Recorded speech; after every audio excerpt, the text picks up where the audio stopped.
My stepchildren claim I'm not their father, so I left in my truck and stopped acting like one. But now they're desperate for me to come back.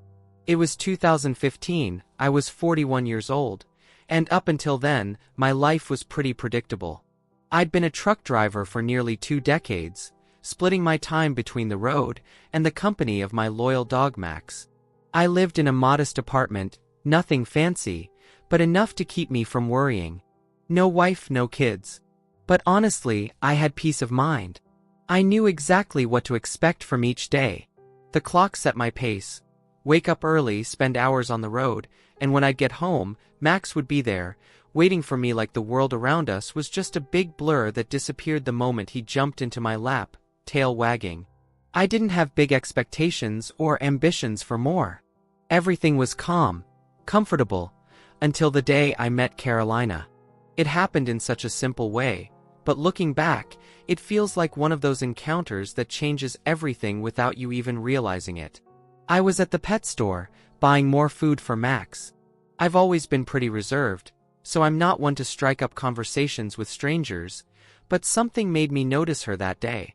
Carolina was there, alone, with her 2 young kids, Lucas and Clara. She was trying to keep the kids under control while giving instructions to the store clerk.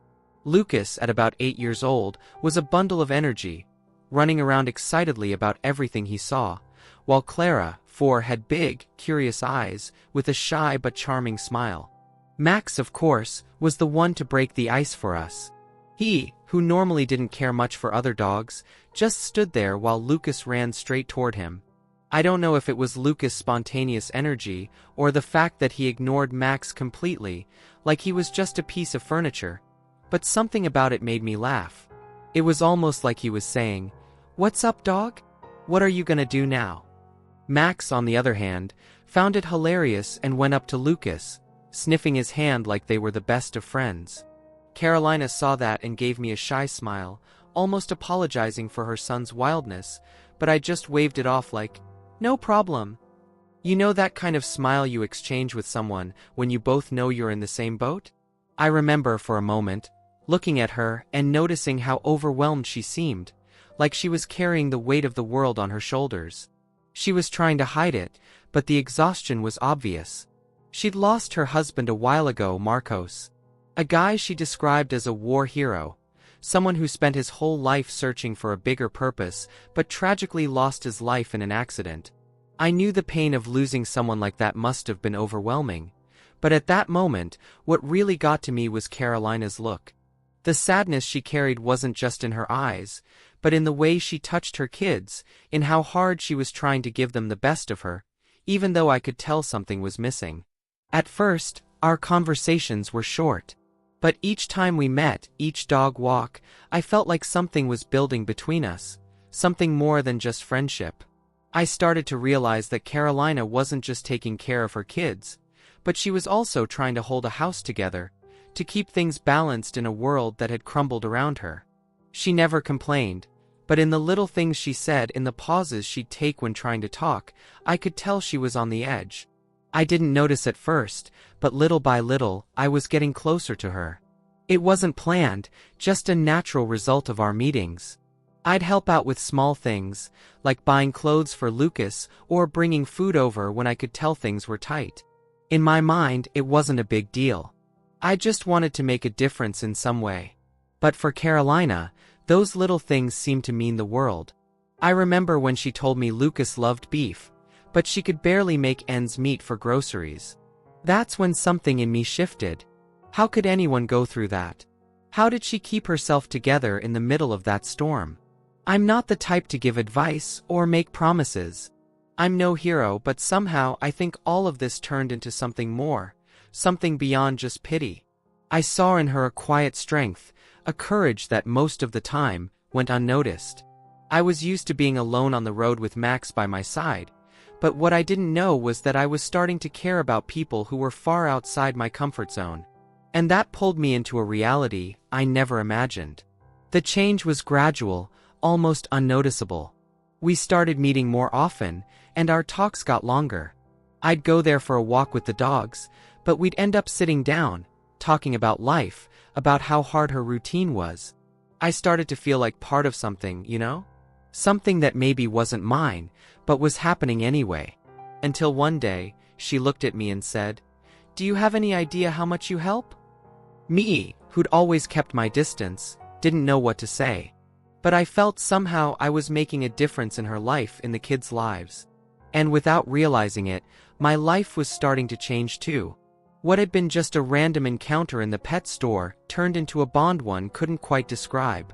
All I knew was that, somewhere in my chest, something strange was growing. I was starting to care more than I realized, and in the same way, I knew she was beginning to trust me more. That was the beginning of everything.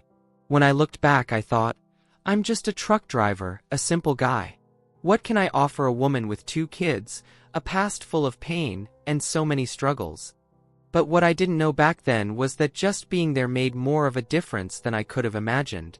Me, who'd always kept to myself, was now getting involved in something that went far beyond the roads and routes I knew.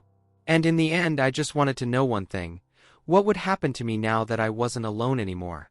As time went by, I realized my life was taking unexpected turns.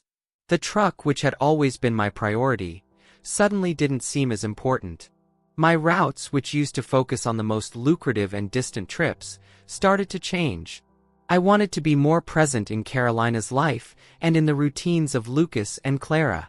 I wanted to be an active part of their lives, and that meant paying less attention to long-distance contracts and more to what was happening inside those 4 walls. I remember how satisfying it was to be part of their life, helping with bills, buying new clothes for the kids, and even setting aside a small college fund for them. I believed I was doing the right thing, offering them what I never had: stability and support. I'd buy presents for special occasions, take the kids on outings, and try to be that kind of figure who, if not a biological father, would at least be a solid pillar. My relationship with Carolina also grew stronger. I saw her as a warrior woman, rebuilding herself every day, trying to give the best to her kids despite the pain she carried. She seemed to trust me more and more, and the love I felt for her grew quietly, but immeasurably. When we got married, it felt like everything finally clicked. I thought that from that point on, we'd be a complete family, with the 3 kids I never had, and that things would just fall into place naturally. But deep down, something told me it wasn't that simple. At the time, I couldn't quite put my finger on what it was, but slowly, I started to notice signs that not everything was perfect. The first discomfort I felt was in relation to Carolina. Even though we were married, something in our home still seemed tied to her past. I couldn't help but notice that the pictures of the late Marcos, the husband she had lost, were still scattered around the house. He seemed like a constant presence, a shadow that, no matter how hard she tried, still lingered over us. It wasn't that she talked about him all the time, but in moments when she thought no one was watching, she'd get lost in memories. Comments about him always came up in an idealized way, almost like he was a perfect, untouchable hero. It felt like Marcos was more present than I was, like I was just an add-on in her life, a secondary character who had to settle for being a shadow next to a figure that could never be replaced. At first, I tried to ignore it, even convinced myself it was normal. After all, when you lose someone you love, you don't just erase them from your life, right? But over time, I started to feel uncomfortable. I kept asking myself, does she really see me as the partner I am, or am I just trying to fill a void that will never be filled? The distance with the kids was another thing I couldn't understand. In the beginning, Lucas and Clara were so young that they didn't question the presence of a new dad. I was the dog's friend, the guy who bought ice cream and gave them attention when they needed it. But as the kids grew, especially Lucas, something started to change. He, who used to sit with me and talk about life, even getting emotional over my road stories, began to pull away. Clara, who always had a shy, affectionate smile, also seemed more distant, preferring to retreat into her own world. As adolescence approached, things got worse. It didn't take long for the phrase, "You're not my real dad," to become a constant. Honestly, that felt like a punch in the stomach. Here I was every day doing what I could, trying to be a father figure, with a patience I never thought I had, and I found myself being rejected. I didn't know how to react, what to do, how to deal with it. Every time those words echoed in the air, it felt like a piece of me died. I was there, trying to be the best I could for them, but deep down, it seemed like none of it mattered. I wasn't the real dad. I was an intruder, a presence that shouldn't have been there. The tension in the house only grew. Carolina, for her part, tried to justify the kids' behavior, especially Lucas, with the pressure of adolescence. "They're growing up, Daniel. They're trying to find their own way. You need to be patient." But to me, that sounded like an echo of something she wasn't saying. I felt like a spectator in my own life, watching everything from a distance, trying to stay present, but not really being seen. The worst part was the feeling that I was fighting alone. I was so invested in trying to be the best for everyone, in giving my all, but in the end, it felt like I was losing myself in the process. My identity was slipping away, and I didn't know what it meant to be part of that family anymore. I wanted to be a dad to Lucas and Clara. I wanted them to see me as someone who cared, but it seemed like, no matter what I did, it would never be enough. Carolina, who had once seemed so strong, now seemed to be pulling away as well. She didn't talk much about Marcos anymore, but there was something in the way she looked at the kids, something that told me she was still tied to that past, something she might never be able to let go of. I tried in every way not to feel excluded, but with each passing day, it became clearer that the house wasn't just ours. It was marked by absences and the presence of ghosts from the past. I was trying to rebuild something that deep down would never really be mine. And what was supposed to be a life of achievements, love, and new beginnings, started to turn into a maze with no way out, where I didn't know how to find myself anymore. Things started to deteriorate in ways I never could have predicted. I was still trying to be the good man of the house, the one who was there to help, to provide the stability I thought I could offer. But little by little, the atmosphere became heavier. What used to feel like a calm life was now turning into a battlefield of invisible and silent struggles, and I was starting to realize that nothing was as simple as I once thought. That's when I began to notice my belongings disappearing, little by little each day. At first, I thought I was just being disorganized, or maybe I was forgetting where I left things. But soon, I started noticing a strange pattern. Tools from my truck, parts one used for repairs, were mysteriously vanishing.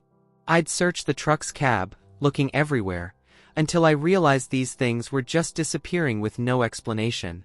That's when Lucas's name started popping into my head, like a suspicion I couldn't shake. He had always been the most involved with my truck. He liked to mess around with things, trying to figure out how everything worked. At first, I thought it was just a kid's curiosity, a phase. But something inside me wouldn't let that feeling go. I started to question if he was messing with it on purpose, maybe even trying to sabotage my work. I decided to confront Carolina, thinking I could have a calm conversation where she'd help me understand what was going on. Maybe it was something simple, maybe I was just being paranoid, but when I mentioned my suspicions about Lucas, she just brushed it off. "You're not home enough to know what really happens here, Daniel. You're always on the road. How can you accuse him without knowing what's really going on?" She said it so calmly, almost like she was calling me crazy, and that hit me hard. I knew that no matter how much I tried to understand, things were slipping out of my control, and she seemed to ignore it. But I wasn't going to let things slide without figuring out what was going on. I was starting to feel this growing anger, and that feeling of being undervalued was eating me up. So, I decided to take action. I installed security cameras in strategic spots, something discreet, so I could watch without being noticed. I knew that if I wanted to understand the dynamics of the house, I needed to see it with my own eyes. And what I discovered was devastating. One night, as I was reviewing the footage, I saw Lucas messing with the truck.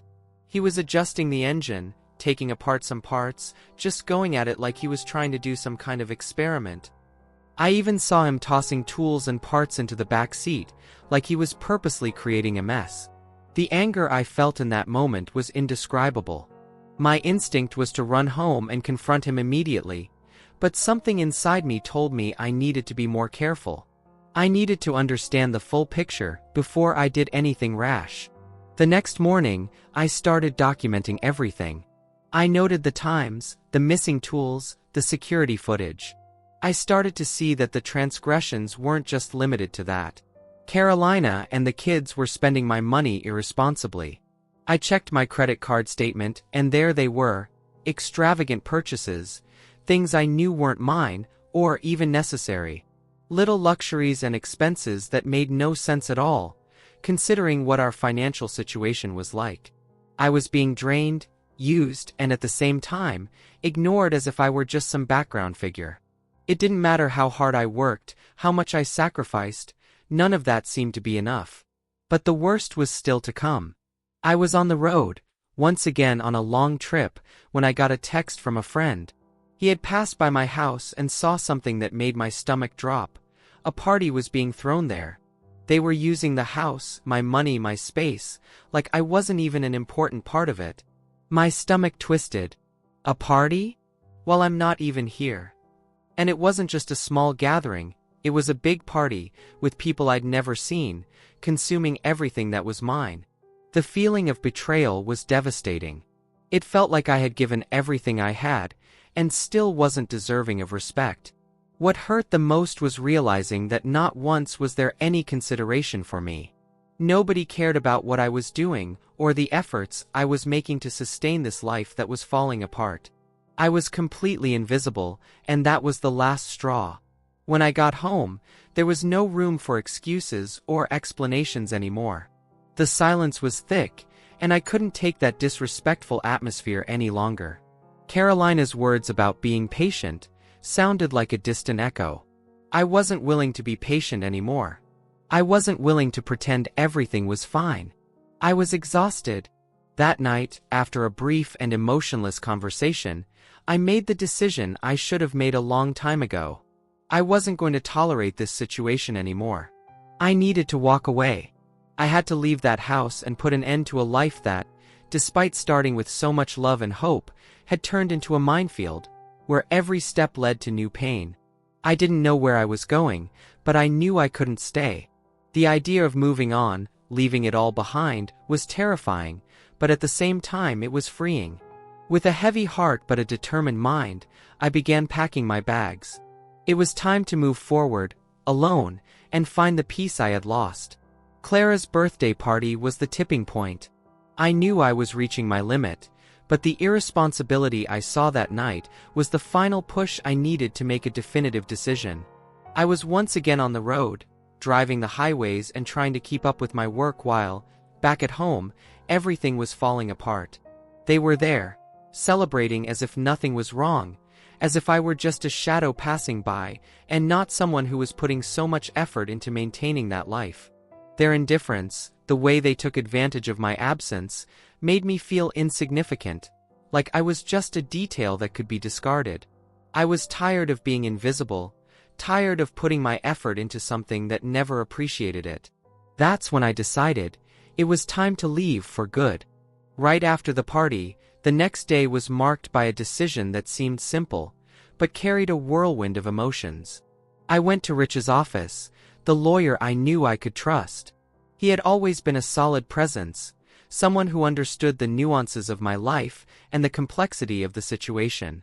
Sitting in that cold office with the smell of coffee and old papers in the air, we did what seemed inevitable. I started transferring money from my businesses to separate accounts, creating new companies, something that would ensure my security and protection. Nothing would be shared with those who didn't respect me anymore. Nothing would be left in the hands of those who only knew how to exploit.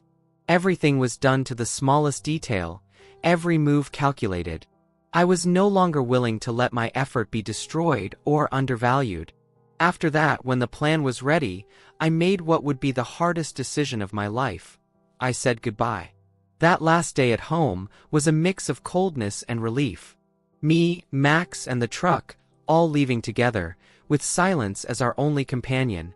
There was no emotion in the farewell. I knew I was doing what I had to do, but something inside me, even with the certainty of the decision, couldn't deny the pain of what I was leaving behind.